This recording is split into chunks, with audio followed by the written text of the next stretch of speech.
Welcome to episode 4 of the Spear Guide. I'm Vic Zane, and I'm guessing this episode will be the juiciest. So far we've covered the basics, we've talked about equipment and spells that the spear have. In this one, we'll talk about some of the concepts and tactics that you should think about and implement into your PvP with the one-handed spear. The spear is an anti-strategic weapon. On some weapons in Albion Online, you have a plan that you adapt to a specific situation. On the one-handed spear, your number one plan is to figure out what your opponent's plan is and pick it up as much as you can. And this makes the one-handed spear really complex and fun to play. You need to be really good at understanding your opponent, to see what weapon they're playing, what kind of Qs and Ws they're running, what kind of armors, head slots, and other equipment they brought, to understand what it is that they will want to do in a fight in order to win it, and then do everything against that. Now this can actually be very complex, and that's what makes one-handed spear really fun, but we can somewhat simplify this down to two general playstyles. Now let's talk about brawling versus kiting as a general notion for the one-handed spear. The more cooldown reduction you have, the better you will be at kiting, because kiting primarily means using your mobility for spacing and then your spells for damage from afar. The more tanky you are, both in terms of HP, defensives, and lifesteal, the better you will be at brawling, because brawling essentially means hitting your enemies with everything you have while letting them hit you with pretty much everything they have, and seeing who comes out on top in that trade. During a fight you will usually do both of those things, but when deciding which type of fight you would prefer, look at your offhand, your food, your W, your passives, and your Q stacks. What do I mean by that? If you have Mist Collar, you are better at kiting because it lowers your cooldown for all your abilities and your mobility as well. If you have a Torch, you are better at brawling because you auto attack more and you have a bit less cooldown reduction. For food, if you went with Eel Stew, you will be better at kiting because once again you've lowered your cooldowns and your abilities do damage. However, if you are using roast pork, then you would probably prefer brawling because you will heal a lot and be quite tanky if you just allow to do damage to each other. For your passives, if you've gone with the defensive or balanced mind passives, then you will be a bit better at brawling because your cooldowns are somewhat higher, but you have more defensives on your side, so you're a bit tankier. However, if you choose the cooldown reduction passives, which is a very good choice as well, then you will be a little bit better at kiting because, well, your cooldowns will be lower once again. As mentioned earlier in this video, when your Q stacks are up, you are happier to brawl because you do a lot more auto attack damage. And when your Q stacks are down, then you're happier to kite because you want to hit your Qs from far without being hit too much in return. And finally, if you are running Impaler, you will be a little bit happier to kite because you have more damage that you can throw out from further away without being in auto attack distance from your opponent. And if you're running Cripple, then you are a little bit happier to brawl because then you will need to be close to your enemy to actually be able to use Cripple, and once you do get that good Cripple off, it will give you all your damage a nice boost, which you can then further use to brawl successfully and win the trade. The point of this section is just to make you aware of the fact that you are making choices with your spear build that put you on somewhere on the scale between an amazing brawler and an amazing kiter, and you don't have to really go too far in either direction. And in fact, I suggest that you do not go full cooldown reduction or full tank, but both of those choices are valid for the spear. So feel it out for yourself and make sure that your playstyle matches what you brought and what situation you're in a specific fight. So if you brought the Mist Collar and you ate Eel Stew, then don't just stand and hit your opponent until one of you dies. try to use your cooldown reduction to your advantage to kite. If you are using roast snapper and you have all the defense passives and the torch, then be more willing to just trade and don't make it into a kite war that you might lose with your much higher cooldowns for your mobility and other spells. The cool thing about the one-handed spear is that often you are able to choose what kind of fight you create, because you have a lot of tools to decide over the spacing of the fight. So for example, if you're fighting a carving sword, that is another weapon that has choices to do both successfully kite or brawl.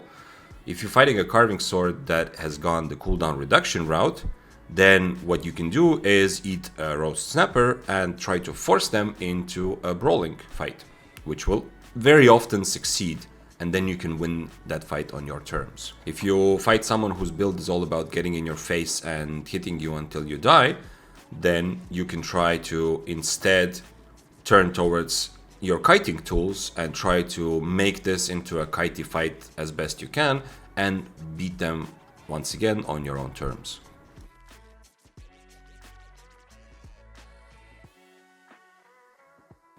Let's talk about Qes and spear stacks. Playing around your spirit spear stacks is a pretty important idea for the one-handed spear.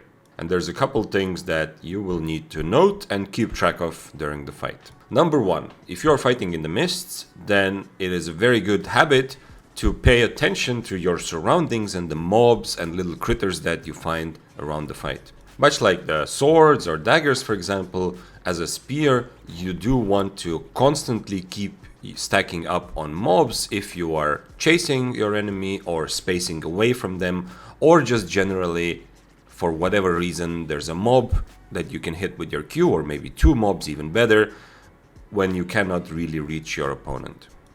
Next, the amount of spirit spear stacks you have on you should make you lean towards kiting a little bit more when you have no stacks and trading more when you have your stacks up. As with everything on the one-handed spear, this is always matchup dependent, but it is a good rule of thumb to have that when you don't have your stacks up, you are happy to just kite around a little bit and try to get your stacks up with long-range Qs. And once you have your stacks up, you are happier to stand close to your enemy and hit them with your Qs and auto attacks, which, if you remember, will now deal 84% more damage when you have 3 stacks than your auto attacks would deal otherwise. One very important habit to have is to try to take one step back from your opponent when you're about to launch a Q. This is maybe because of ping, maybe just because of the hitbox, but if you're standing on top of your opponent, as you sometimes will be when you're just hitting each other, throwing out your Q in a random direction might not hit the enemy. Maybe they've moved, or maybe the hitbox is such, so it's always better to take a little bit of a step back and then hit your Q. As an added benefit, this will also get you into the habit of just generally moving around during the brawling stage of the fight, which will quite often, I found, help you dodge some of the abilities that the enemy will throw out, like battle axe E's perhaps, sword W's and E's, and all kinds of things that your opponent also might find it more difficult to hit if you're close range and constantly moving around. The next concept we will talk about for the spear is the execute. Executing your opponent essentially means ending the fight on a big damage burst, which will take them probably from somewhere around 40% HP all the way down to 0. This is an effective approach for a fight because you surprise your enemy with that big damage in the end, which allows you to finish them off, as well as just generally does not trigger their runaway instinct, which would maybe happen if you did your big damage earlier in the fight and they would seem like they are losing the trade. The spear has a decent execute because the E does quite a bit of physical damage once you have 3 stacks up. I personally like to run the Stalker Hood on the spear, which is very good specifically for that execute strategy, as popping it before your big damage will give plus 15% to all your damage, as well as considerably reduce your opponent's resistances. For the execute, you need to keep in mind a couple of things. Number one, if you're able to cripple your opponent's move speed buff off, this will give a very big damage boost to your E afterwards.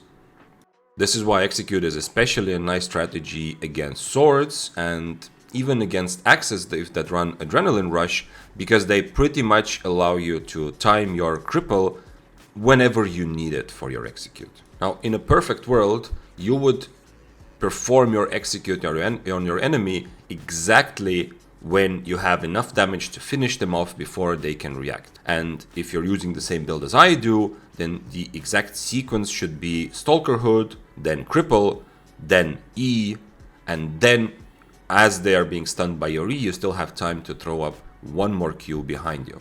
This will be the maximum amount of burst damage. If you are running Impaler, then instead of crippling before your E, what you should be trying to do is, first of all, Stalker Hood if you're wearing that, then E through them for big damage, then Impaler because they're unable to dodge it as they're being stunned by your E, and then if you still have a chance, also hit 1Q.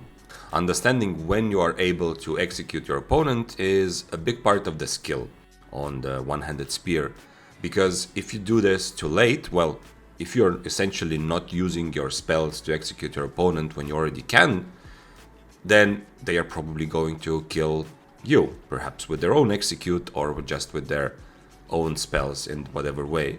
So in this clip here against this Bloodletter, I'm pretty sure that they had their E up just before mine, but elected not to use it, I guess. Or maybe there's something I missed here, but I really pushed it to the limit and almost died because of being a bit greedy with my execute. However, if you do your execute too early, as I do in this clip, as you see the enemy is still alive after my big damage, then you give your opponent a pretty good choice. This dual swords player now had the choice to either try to kill me, or this opponent, if they saw my big execute damage and decided that it's time for them to disengage, they also had a kind of a free way to do that, since once again my E's on cooldown, they could have just eat the other way and used their boots if they wanted. So all in all, timing your execute exactly right is a good aim to have as you're trying to get better with your spear. One important thing to note is that, well, you obviously need 3 spear stacks for your E to really do the kind of execute damage that you want. But don't forget that your spirit spear stacks can be purged. Now, this has happened to me extremely rarely, but very good players, if they are in a position where they could potentially be executed and they know that, they will actually use their purge if they have a Fiend Cowl, just simply to remove your spear stacks. But this happens only when you're fighting against really good players. When you're fighting against average players though, then be careful of not triggering their purge by something else that you are doing just before your execute. This is something I've learned the hard way when my Infernal Shield, for example, comes off cooldown just as I'm about to perform my execute, and when the moment I clicked Infernal Shield, my enemy carving player that I'm fighting against, their brain tells them I see Infernal Shield, I click Purge, which is a good strategy for them, but kind of inadvertently they end up completely messing up my execute, because along with the Infernal Shield they also remove my stacks. So if your opponent has a Purge, then you need to kind of play around it a little bit to successfully execute them. If you are running Undead Cape, then that can give you a lot more time to power up your execute, because as you are invisible you can still hit your Q stacks, and if your enemy is not able to purge your Undead Cape, it's usually in a close fight a good idea to use that Undead Cape time to stack your Qs. Then if you have a Stalker Hood, you can click it while you're still in Undead Cape, doesn't really affect that, and then as soon as your Undead Cape ends, that's the time for your big finish. So there we go. The fun in Albion of course comes from its complexity, so we could keep talking for a long time, but you now have 4 very good principles on which to start building your one-handed spear playstyle.